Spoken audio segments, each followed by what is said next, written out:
നമസ്കാരം പ്രിയപ്പെട്ടവരെ, എല്ലാവർക്കും സുഖമാണെന്ന് വിശ്വസിക്കുന്നു. പ്രിയമുള്ളവരെ, ഓഗസ്റ്റ് 19 സഖാക്കളുടെ സഖാവായ സഖാവ് കൃഷ്ണപിള്ള ദിനം.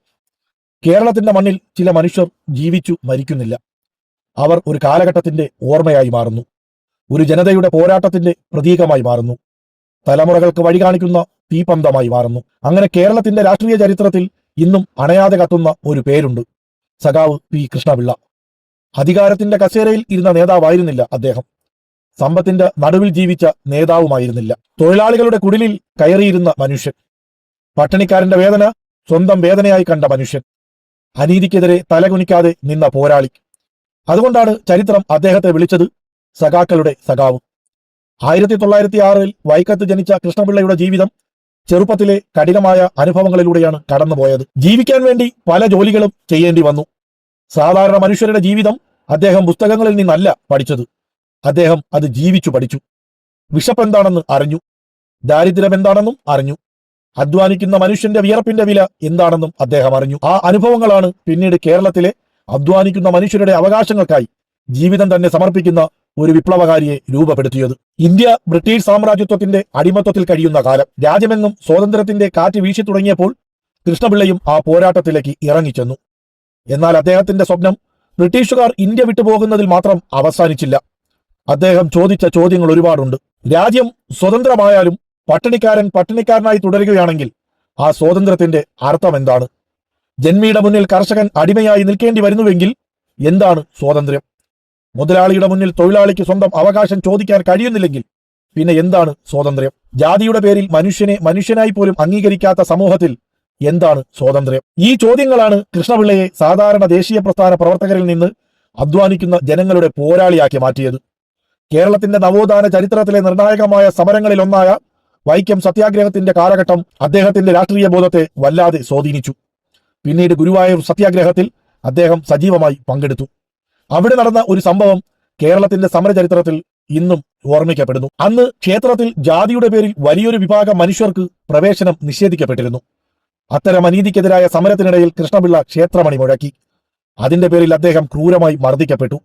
പക്ഷെ അടികൊണ്ട് പിന്മാറുന്ന മനുഷ്യനായിരുന്നില്ല സഖാവ് കൃഷ്ണപിള്ള. മർദ്ദനത്തെ നേരിട്ടുകൊണ്ട് അദ്ദേഹം ഉയർത്തിയതായി ഓർക്കപ്പെടുന്ന ഒരു വാക്കുണ്ട്: ഉശിരുള്ള നായർ മണിയടിക്കും, എച്ചിൽ പറക്കി നായർ അവന്റെ പുറത്തടിക്കും. അത് വെറുമൊരു മറുപടിയോ മുദ്രാവാക്യമോ ആയിരുന്നില്ല, ജാതി മേധാവിത്വത്തിന്റെ മുഖത്തേക്കുള്ള ഒരു രാഷ്ട്രീയ വെല്ലുവിളിയായിരുന്നു. കാലം മുന്നോട്ടു പോയി. കൃഷ്ണപിള്ളയുടെ രാഷ്ട്രീയ ജീവിതം കൂടുതൽ വ്യക്തമായി വന്നു. രാജ്യത്തിന്റെ സ്വാതന്ത്ര്യത്തോടൊപ്പം തൊഴിലാളികൾക്കും കർഷകനും സാധാരണ മനുഷ്യനും സാമൂഹികവും സാമ്പത്തികവുമായ മോചനം വേണമെന്ന് അദ്ദേഹം വിശ്വസിച്ചു. അതിനുവേണ്ടി അദ്ദേഹം പോരാടി. അദ്ദേഹം തൊഴിലാളികളിലേക്ക് ഇറങ്ങിച്ചെന്നു. കയർ തൊഴിലാളികൾക്കിടയിലേക്ക്, ഫാക്ടറി തൊഴിലാളികൾക്കിടയിലേക്ക്, കർഷകർക്കിടയിലേക്ക്, കടലിന്റെ തിരകളോട് പൊരുതി ജീവിക്കുന്ന മത്സ്യ തൊഴിലാളികൾക്കിടയിലേക്ക്. അദ്ദേഹം അവരോട് പറഞ്ഞത് ദാനം ചോദിക്കാനായിരുന്നില്ല, അവകാശം ചോദിക്കാനായിരുന്നു. തലകുനിച്ച് ജീവിക്കാനല്ല, തല ഉയർത്തി നിൽക്കാനായിരുന്നു. ഒറ്റയ്ക്ക് കരയാനായിരുന്നില്ല, സംഘടിക്കാനായിരുന്നു. കാരണം കൃഷ്ണപിള്ള തിരിച്ചറിഞ്ഞിരുന്നു, ഒറ്റപ്പെട്ട മനുഷ്യനെ അധികാരത്തിന് തകർക്കാം, പക്ഷേ സംഘടിതരായ ഒരു ജനതയെ എളുപ്പത്തിൽ തോൽപ്പിക്കാനാവില്ല. കേരളത്തിലെ തൊഴിലാളി കർഷക പ്രസ്ഥാനങ്ങൾ ശക്തിപ്പെടുന്നതിൽ സഖാവ് കൃഷ്ണപിള്ള നിർണായക പങ്ക് വഹിച്ചു. കോൺഗ്രസ് സോഷ്യലിസ്റ്റ് പാർട്ടിയിലൂടെ പ്രവർത്തിച്ച അദ്ദേഹം പിന്നീട് കേരളത്തിൽ കമ്മ്യൂണിസ്റ്റ് പ്രസ്ഥാനം കെട്ടിപ്പടുക്കുന്നതിലെ പ്രധാന നേതാക്കളിൽ ഒരാളായി. 1939 കേരളത്തിൽ കമ്മ്യൂണിസ്റ്റ് പാർട്ടിയുടെ സംഘടനാപരമായ തുടക്കം കുറിച്ച നേതൃനിരയിൽ കൃഷ്ണപിള്ള ഉണ്ടായിരുന്നു. അദ്ദേഹത്തിന്റെ രാഷ്ട്രീയം ഒരു തൊഴിലായിരുന്നില്ല, അതൊരു ജീവിതമായിരുന്നു. സ്വന്തമായി സമ്പത്ത് കൂട്ടിവെക്കാൻ അദ്ദേഹത്തിന് കഴിഞ്ഞില്ല. സുഖസൗകര്യങ്ങൾ അദ്ദേഹം തേടിയതുമില്ല.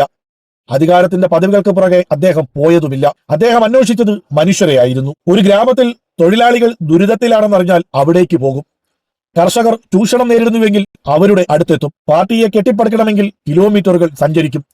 പോലീസ് പിന്നാലെയുണ്ടെങ്കിൽ യാത്ര തുടരും. കാരണം അദ്ദേഹത്തിന്റെ മുന്നിൽ സ്വന്തം ജീവിതത്തെക്കാൾ വലുതായിരുന്നു ഒരു ലക്ഷ്യം: അധ്വാനിക്കുന്ന മനുഷ്യന്റെ മോചനം. പിന്നീട് ഒളിവ് ജീവിതത്തിന്റെ കഠിനമായ നാളുകൾ. പോലീസിന്റെ കണ്ണുകൾ എല്ലായിടത്തും. അറസ്റ്റ് ചെയ്യപ്പെടാനുള്ള സാധ്യത ഓരോ നിമിഷവും. ഒരു വീട്ടിൽ നിന്ന് മറ്റൊരു വീട്ടിലേക്ക്, ഒരു ഗ്രാമത്തിൽ നിന്ന് മറ്റൊരു ഗ്രാമത്തിലേക്ക്, പേര് മറച്ചും രൂപം മാറ്റിയും സഞ്ചരിക്കേണ്ടി വന്ന ജീവിതം. എന്നിട്ടും സംഘടനാ പ്രവർത്തനം അവസാനിപ്പിച്ചില്ല. ഇന്ന് നമ്മൾ ഈ രാഷ്ട്രീയ പ്രവർത്തനത്തിന് ഇറങ്ങുമ്പോൾ കയ്യിൽ മൊബൈൽ ഫോണുണ്ട്, വാഹനങ്ങളുണ്ട്, സോഷ്യൽ മീഡിയയുണ്ട്. ഒരു സന്ദേശം നിമിഷങ്ങൾക്കുള്ളിൽ ആയിരങ്ങളിലേക്ക് എത്തിക്കാൻ അവസരങ്ങളുണ്ട്. ഒന്ന് ചിന്തിച്ചു നോക്കൂ പ്രിയപ്പെട്ടവരെ.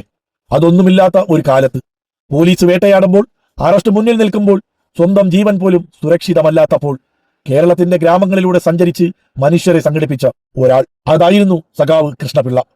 അദ്ദേഹത്തിന്റെ ശക്തി തോക്കായിരുന്നില്ല, പണമില്ലായിരുന്നു, അധികാരമില്ലായിരുന്നു, മനുഷ്യരായിരുന്നു. സാധാരണ മനുഷ്യരോട് സംസാരിക്കാനുള്ള കഴിവായിരുന്നു, അവന്റെ വേദന മനസ്സിലാക്കാനുള്ള മനസ്സായിരുന്നു, അവനെ സംഘടനയുടെ ഭാഗമാക്കാനുള്ള അസാധാരണമായ ശേഷിയായിരുന്നു. അതുകൊണ്ടാണ് അദ്ദേഹം വെറുമൊരു നേതാവായി മാറാതിരുന്നത്, സഖാക്കളുടെ സഖാവായി മാറിയത്. 1948 കമ്മ്യൂണിസ്റ്റ് പാർട്ടിക്ക് നേരെ കടുത്ത അടിച്ചമർത്തലുകൾ നടക്കുന്ന കാലം. കൃഷ്ണപിള്ള വീണ്ടും ഒളിവിൽ. ആലപ്പുഴയിലെ കണ്ണാർക്കാട് പ്രദേശത്തെ ഒരു വീട്ടിൽ രഹസ്യമായി കഴിയുകയായിരുന്നു അദ്ദേഹം.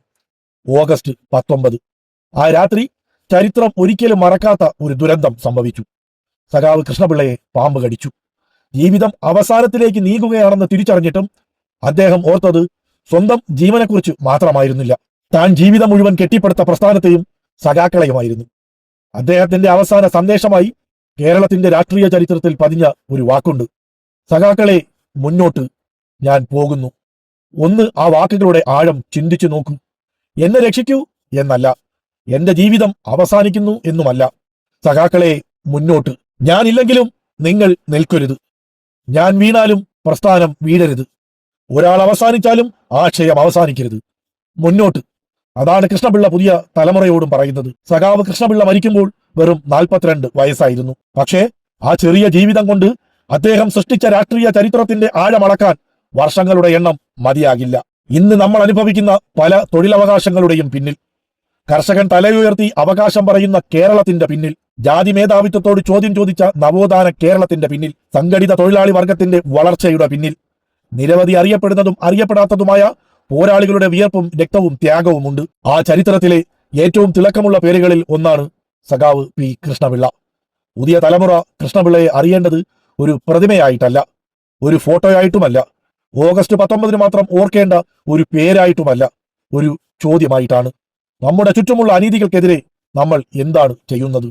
ദുർബലന്റെ അവകാശം നിഷേധിക്കപ്പെടുമ്പോൾ നമ്മൾ ആരുടെ കൂടെയാണ്? ജാതിയുടെയും പണത്തിന്റെയും അധികാരത്തിന്റെയും പേരിൽ മനുഷ്യനെ ചവിട്ടി മെതിക്കുമ്പോൾ നമ്മൾ മൗനം പാലിക്കാറുണ്ടോ?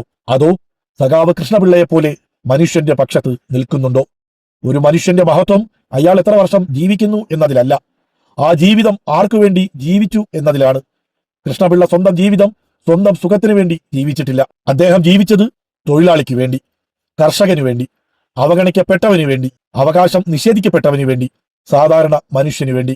അതുകൊണ്ടാണ് 1948 ഓഗസ്റ്റ് 19 ഒരു മനുഷ്യന്റെ ഹൃദയം നിലച്ചിട്ടും സഖാവ് കൃഷ്ണപിള്ള എന്ന പേര് നിലയ്ക്കാതിരുന്നത്.